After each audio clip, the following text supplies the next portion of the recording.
தம்பி ஏய்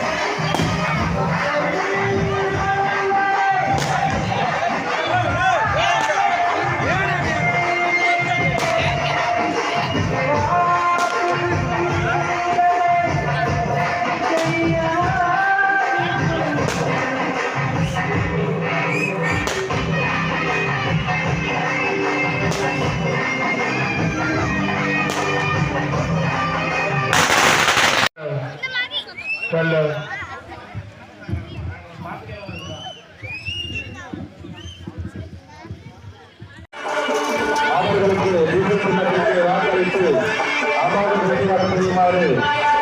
உங்களை அன்புடன் தோன்ற வந்திருக்கார் இதோ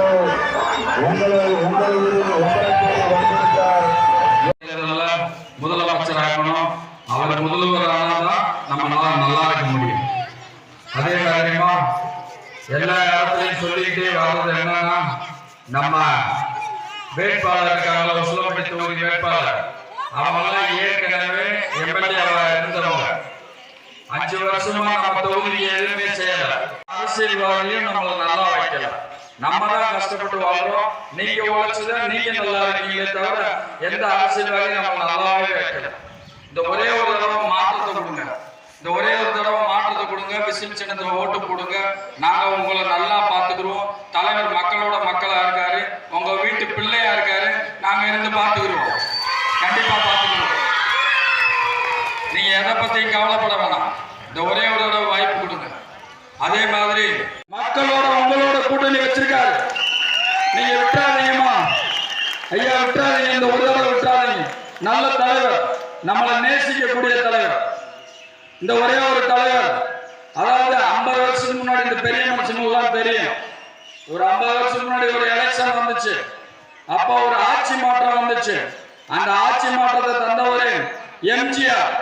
அந்த எம்ஜிஆர் எப்படி இருந்தாலும் அதே மாதிரி 50 வருஷம் கழிச்சு இப்ப தமிழக வெற்றி கழக தலைவர் அந்த தமிழ்நாடை பார்க்குது, நல்லா பார்க்குது.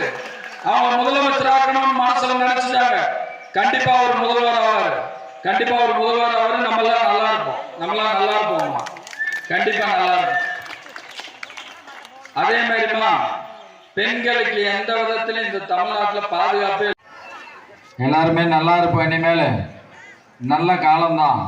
நல்ல தலைவர் வராரு, தமிழக வெற்றி கழகத்தின் தலைவர் அண்ணன் விஜய் அவர்கள் வராரு. நம்ம எல்லாம் நல்லா இருப்போம். பணம் பதவி புகழ் எல்லாத்தையும் விட்டு ஒரு தலைவர், தமிழக வெற்றி கழக தலைவர் மட்டும்தான். நீங்க எல்லாம் நல்லா இருக்கணும். அதே மாதிரிமா உங்களுக்கு ஒரே ஒரு விஷயத்தை சொல்றேன். இந்த வருகின்ற சட்டமன்ற தேர்தலில் வேட்பாளராக நிற்கிறாங்கல்ல, அவங்க ஏற்கனவே ஒரு 2 வேட்பாளர் வர்றாங்க. அவங்க ஏற்கனவே எம்எல்ஏவாக இருந்தவங்க, ஏற்கனவே எம்எல்ஏவாக தான் இருக்காங்க. இப்போ போன தடவை எம்எல்ஏ வர்ற, இப்போ கட்சி வேணும்னா மாறி இருப்பாங்க. அடுத்த நம்மளை பார்த்துக்கிறதுக்கு தலைவர் வேணும். நம்ம அடிப்படை தேவையெல்லாம் பூர்த்தி செய்யறதுக்கு ஒரு தலைவர் வேணும். அதெல்லாம் அதிகாரம் நீங்கள் கொடுத்தாதான் அந்த இதெல்லாம் நல்லதெல்லாம் உங்களுக்கு நடக்கும். இந்த ஒரே ஒரு தடவை வாய்ப்பு கொடுங்க, விசில் சின்னத்தில் ஓட்டு போடுங்க. நீங்கள் எல்லாம் நல்லா இருப்பீங்க. உங்களை நல்லா பார்த்துக்கிறோம், அந்த தொகுதியும் நல்லா பார்த்துக்கிறோம். ஒரே ஒரு தடவை வாய்ப்பு கொடுங்க, ஒரே ஒரு தடவை வாய்ப்பு கொடுங்க, விசில் சின்னத்துக்கு.